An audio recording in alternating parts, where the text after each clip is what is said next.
LOKTAK Development Authority Workers and Employees Union na tha asigi amadagi changsilakhiba wakat mifam amasung tha asigi maridagi changsilakhiba cease work strike adu LDA gi chairman Amadi Leingak Yannaba Purakpadagi Handokle HAINA LDA Workers and Employees Union gi General Secretary SHYAMKUMAR na PHONGDORAKLI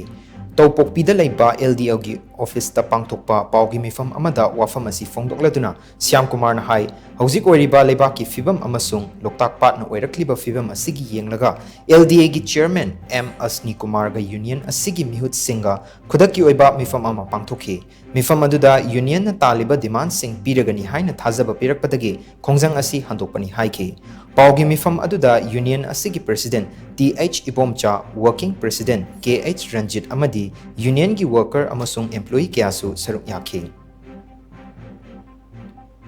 Koina siswa sai kasi ngasi de ko lok to bi maram di kari no koi leba ki ngasi ma thog leba koi ni lang hai tare koki ga metei ga amadi koi gi loktak ki thabak ko buding mak ta e pak ya la ko degi ai badi loktak hai bisi di manipur ki de mat ngai ra ba tumi sen da ba fresh water ni samudra imai de gi kilometer chate chani pan wang na ba fresh water mamin chala ba sim ba part se koi kan da ya de koi matom chana mak loktak kan bane koi gi manipur ki de lejari ba praja ko ni mak hobo koi gani khan ba de gi koi ga hai ba management janaba ma पिरपदगी अमदी management ना एकोई ना तालिबा demand एकोई की pension एकोई की SP scheme आइबो खरि मक्सु पीबीगनी हाइना थाजबा थबिरपदगी अमदी लोकताक की एकोई की तुंग हरगदबा प्रजा खरि मती सोनथदना लेहगदबा लोकताक से तंदबा यादे हाइना खलगा कोई नसी एजुकेटिव मीटिंग मा एकोई खदे कोई थमजरी हाइगा लोकताक अमदी मैनेजमेंट के एकोई की डिमांड सिंग कोई पीबीबदगी हाइबा एकोई स्ट्राइक से नसी दगी कोई हंदोक सरे